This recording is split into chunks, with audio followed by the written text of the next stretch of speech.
Justice Brett Kavanaugh takes his place on the United States Supreme Court. Welcome to Faith Nation. I'm Jenna Browder. And I'm John Jessup. With the Supreme Court confirmation battle now over, the fight moves to the campaign trail, where both Democrats and Republicans say the controversy over Kavanaugh is motivating their voters to hit the polls in the upcoming midterms. And as Amber Strong tells us, some Democratic leaders say if they come out on top in November, they will reopen the investigation into the new justice. On this vote, the ayes are 50, the nays are 48. And with that, Brett Kavanaugh becomes the 114th Justice of the United States Supreme Court. But the bitter battle leading to that confirmation has consequences for the midterms and beyond. While the GOP won the confirmation battle, both sides are determined to win the war for the control of Congress. Republicans say the Democrats' tactics are reigniting the party ahead of midterms. We have been energized. The tactics that have been employed both by Judiciary Committee, Democratic senators, and by the virtual mob that's assaulted all of us in the course of this process has turned our base on fire. Democrats say the anger seen by scores of protesters on the Hill, many of which are women, will have a long-term impact. It is the people who are sitting in the Senate that they've elected who are making these decisions, and they're going to go to the polls and they're going to vote differently. While some Democrats, including Congressman Jerry Nadler, toy with the idea of investigating and possibly impeaching Kavanaugh should the Democrats take the House, others say the party should be focused on the election and healing the divide. The Senate's role in our politics is not to just reflect the country, but to help heal and lead the country, and that's the course we should be on. Now Kavanaugh will attend a swearing-in ceremony Monday at the White House with President Trump, and his first vote could come as early as Tuesday. Amber Strong, CBN News, Washington. Thanks, Amber. Well, Abigail Robertson joins us now from Capitol Hill with more. Abby, there were four people that we were watching, four key senators in the lead up to the vote: Senators Flake, Senator Susan Collins, Senator Murkowski, and Senator Manchin. Let's talk about fallout, how they ended up voting, and how their votes possibly might impact them in the upcoming midterms. Yes, well, all four of these senators are in very different positions politically. Let's start with Senator Lisa Murkowski. She is the only Republican to not support Judge Kavanaugh's nomination, and she is not up for re-election until 2022. And I just want to point out, in her last election campaign, she actually lost her Republican primary, but won the general election in a very extraordinary write-in campaign. So she doesn't really face much political pressure from either party, and her next election, if she decides to run, is pretty far away. Then there's Senator Jeff Flake. He's retiring after this, so this was one of his last hurrahs as a senator. And then Senator Susan Collins, she is up for re-election in 2020. She decided to vote in favor of confirming Justice Kavanaugh.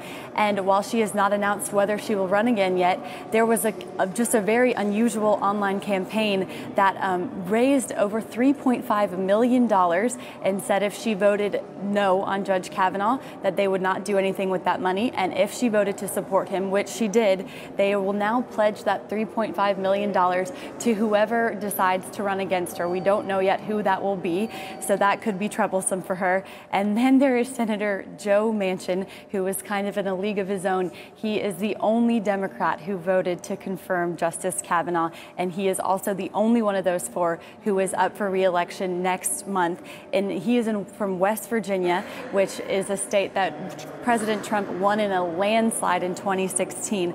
Now, the last poll that I saw on October 3rd for West Virginia, it had Senator Manchin leading by 12 points over his opponent, State Attorney General Patrick Morrisey. And so we'll see how just the effect in the state from his vote. Now we know that Democrats, a lot of the base of the Democrats are not happy with his decision, but we'll see what effect that has on the moderates and the independent voters in the state. And he's in a tough spot because while Republicans appreciate his support of Justice Kavanaugh, they're still campaigning against him, and they still want to see a Republican fill that seat. So we'll see what happens. All right, Abigail Robertson on the Hill, thank you very much. Well, as you just heard Abigail point out, in the run-up to the confirmation vote, Senator Susan Collins was one of the lawmakers many were watching. Even before the sexual assault allegations, it wasn't clear where she stood with her support or whether she was not going to support Justice Kavanaugh. The senator from Maine is a pro-choice Republican, so the issue of abortion, specifically the overturning of Roe v. Wade, was one she was greatly considering in her decision. And she explained on CNN on Sunday why she doesn't think the law will be overturned just because Kavanaugh sits on the high court. I do not believe that Brett Kavanaugh will overturn. His precedents are overturned all the time. They aren't overturned all the time. And listen to the standards that he put forth in his conversation with me and also in the hearing. He says for a precedent, a long-established precedent like Roe to be overturned, it would have to have been grievously wrong and deeply inconsistent. Collins added she knows she'll face some political backlash for voting in favor of Kavanaugh's confirmation, but she said she had to do what she believes is right. Kelly Shackelford is the president and CEO of First Liberty Institute, the largest legal firm exclusively dedicated to protecting religious freedom in America, and he joins us now. Kelly, thanks for being here. Oh, thanks for having me on. Well, Kelly, a big issue, of course, for many Christians is the issue of life. With Kavanaugh's confirmation, do you think the country could actually see Roe v. Wade overturned? Well, I think Justice Kavanaugh, as we call him now, is known to be, a very conservative jurist. And by that, I don't mean politically. I mean, he's not somebody who's looking to be an activist on the court. Unfortunately, in the past, we've had some people being appointed as judges that think they're politicians and they're supposed to be activists. So he's just going to deal with the cases that come before him. I do think, though, when those cases do come before him, whether it's on abortion or on the First Amendment or on religious freedom or these issues, you're going to see him follow the letter of the law and the Constitution. So he is not somebody who's going to, read things into the Constitution or make things up.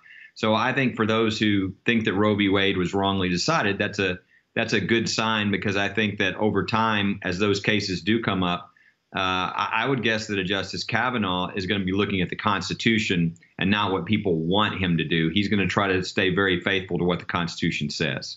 And we've heard him say that Roe v. Wade is settled law. For those who don't understand, explain what that means and how could it affect this ruling? It means that there are cases, a number of cases already on the issue of Roe v. Wade, and therefore it's considered settled law by judges. For instance, as a lower court judge, he always had to follow Roe v. Wade, whether he agreed with it or not, because it was settled precedent. I do think that most scholars, whether the left or the right, have looked at Roe v. Wade as really kind of embarrassing intellectually, and so it's something that is not exactly the highest of judicial quality.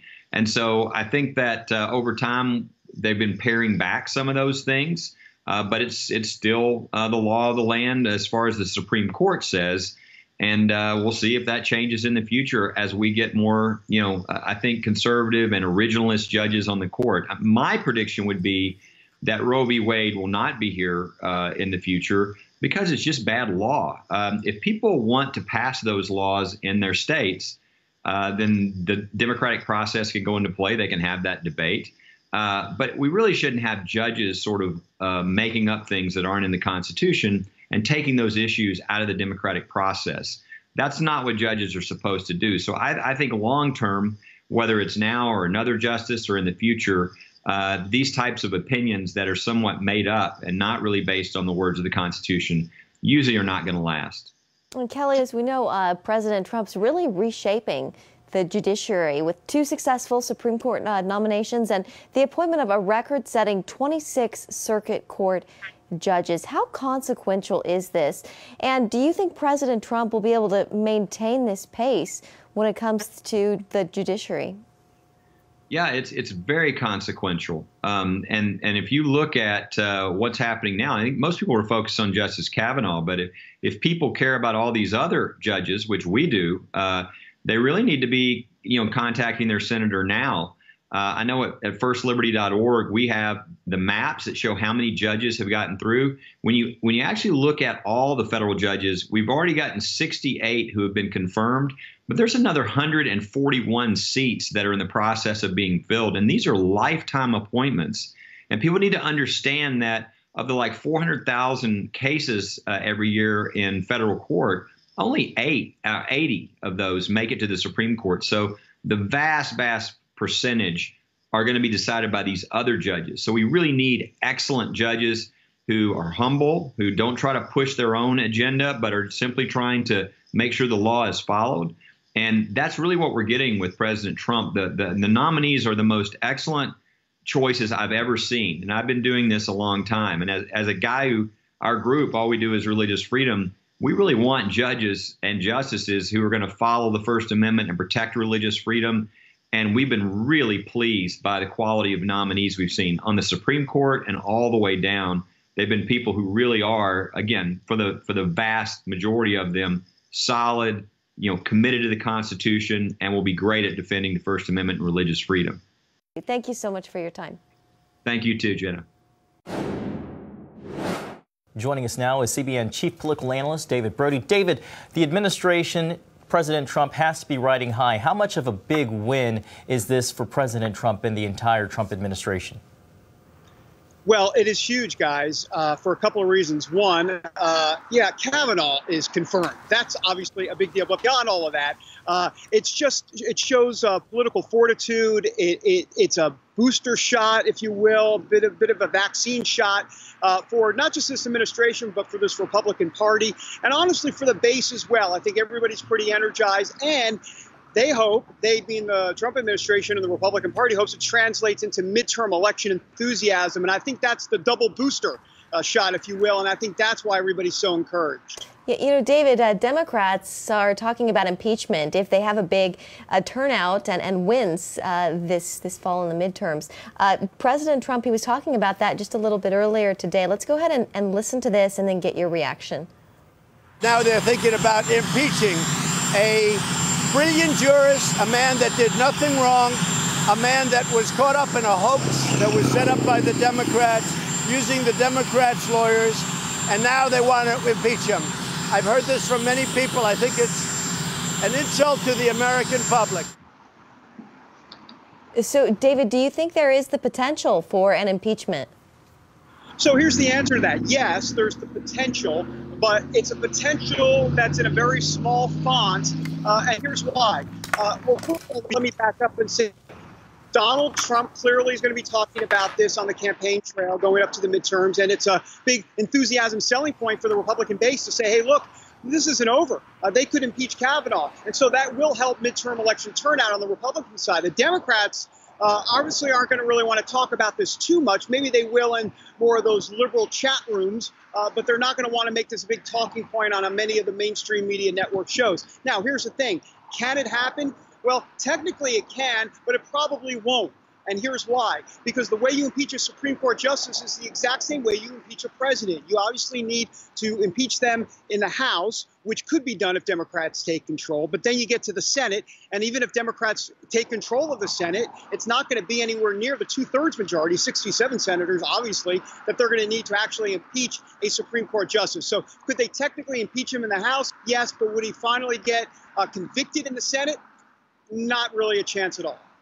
Tough hill to climb. David, there has, of course, been a lot of talk about how the Kavanaugh confirmation has energized voters ahead of the midterm elections, with both parties predicting huge voter turnout. What's your sense? Is there greater enthusiasm on one side versus the other?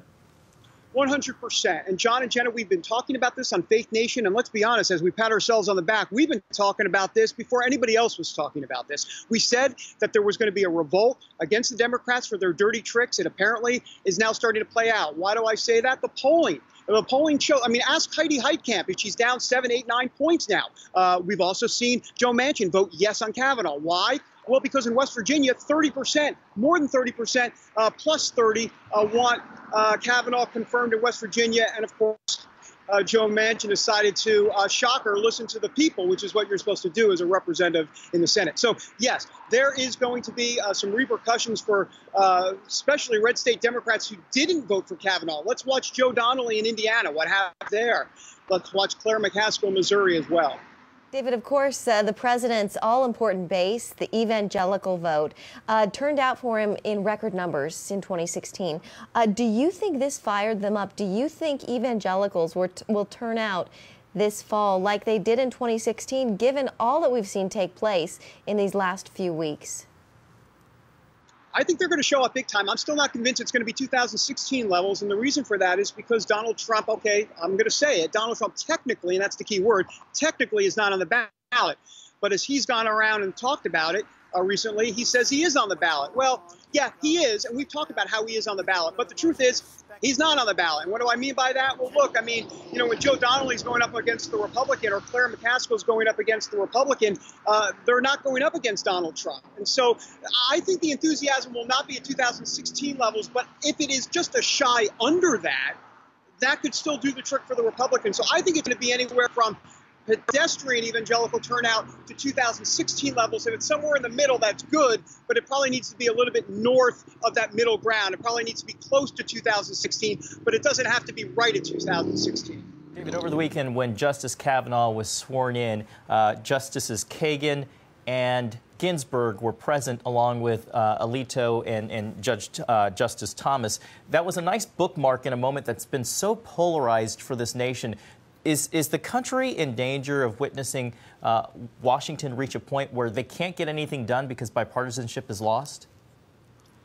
Yeah, I think we're in real danger of that. And we've talked about this for a while. I mean, this has been the case. We've kind of been slouching towards Gomorrah, as Robert Bork would say in his famous book decades ago. We've been kind of slouching towards this political climate. And here we are. And it kind of all came full throttle when Brett Kavanaugh was in front of the Judiciary Committee that second time. It all came out. And let's remember, Ruth Bader Ginsburg also, as she's called, RBG. I mean, it's so hip.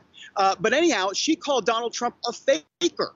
So look, I mean, everybody's talking about Judge Kavanaugh and how he was partisan in his hearing. Ruth Bader Ginsburg's come out and called Donald Trump a faker. So look, it is playing on both sides of the political aisle. I truly believe a lot of folks are going to say this is now a John Roberts court because he's the Supreme Court or excuse me, he's the top guy at the Supreme Court, and also because he's supposedly the new swing vote. I don't know about that. I think this is the Kavanaugh court. I think this court will be seen as how he votes and what that means for policy going forward in America. All right, David Brody, thank you very much. Thanks, guys. The Secretary of State heads to North Korea. When we come back, we'll take a look at the biggest takeaways from his meeting with Kim Jong-un. Secretary of State Mike Pompeo is returning from North Korea with news Kim Jong-un may be ready to allow international inspection of a key nuclear testing site. That's right, Jenna, but there are still questions whether this will really happen or if it's another stalling tactic. CBN News national security correspondent Eric Rosales has more. Eric? Well, John and Jenna, those are the major questions that Americans want answered. It is promising, though, that Secretary Pompeo called the trip very productive. He also mentioned a second summit between President Trump and Kim Jong-un is very likely to happen. The meeting between Pompeo and Kim lasted about 2 hours. Afterward, the Secretary of State tweeted, "Had a good trip to Pyongyang to meet with Chairman Kim," and added the leaders continue to make progress on agreements made at Singapore summit. That was followed by President Trump's positive note, "Progress made on Singapore summit agreements. I look forward to seeing Chairman Kim again in the near future." But other parts of Asia still have concerns. Prior to the visit, Pompeo assured Japan's foreign minister that his country's interests would also be addressed. As I travel to Pyongyang to make sure that we're fully in sync with respect to missile programs, the CBW program, we will bring up the issue of the abductees as well. State Department officials said over the weekend the Secretary and Kim agreed to instruct their teams to meet soon, and that Kim invited inspectors to visit the Pyongyang nuclear test site to confirm it had been dismantled. D.C. experts in foreign relations say with 90% of North Korea's exports going through China, Beijing is the one who's really calling the shots. China will soon face new investment restrictions and new taxes on billions of Chinese imports. So the pressure is on. China is not going to back maximum pressure anymore. In fact, they're going to use it as a chip, a bargaining chip in this whole process. So if President Trump is going to strike a deal on North Korea, this is when he's going to get the best terms. Anytime after that, it's going to get a lot harder. On the CBN News program, The Global Lane, Harry Kazianis with the Center for the National Interest told Gary Lane how China can circumvent U.S. economic sanctions against Kim. Almost all of the oil that goes into North Korea comes from one pipeline, comes from China, and that's 90% of North Korea's oil. All that China has to do is open up the taps and maximum pressure is toast. You may recall just last week, Vice President Mike Pence signaled a Cold War with China, accusing the Chinese government of orchestrating an aggressive military, economic, and political campaign to expand its influence inside the United States. So most experts agree that it's still a long road ahead to get nuclear weapons out of the Korean Peninsula. Yeah, Eric, after the vice president leveled those accusations against China, how did the meeting go? Well, it was pretty predictable from the Chinese foreign minister. He actually said that at first he said he denied the whole thing and that it's all made up by the United States. But then he actually said, well, that the United States is simply jealous, envious of what our country is doing right now. But the one thing that he did fail to mention is the human atrocities that are taking place, in particular, against Christians. Eric, real quick question for you. Let's talk about China and the role they play. Do you think North Korea will get rid of their nuclear supply without pressure from China? No, the experts that I talked to say that we need China's support. We need the pressure put on to them, to North Korea, because 90% of all exports actually do go through China. So China's kind of the one who's the puppet master right now, and that's why, well, Vice President Pence is playing bad cop. Mike Pompeo can play the good cop. All right. National Security Correspondent Eric Rosales, thank you. Thanks, Eric. Thanks, guys. Well, the role of the church in the upcoming midterm elections, that's next.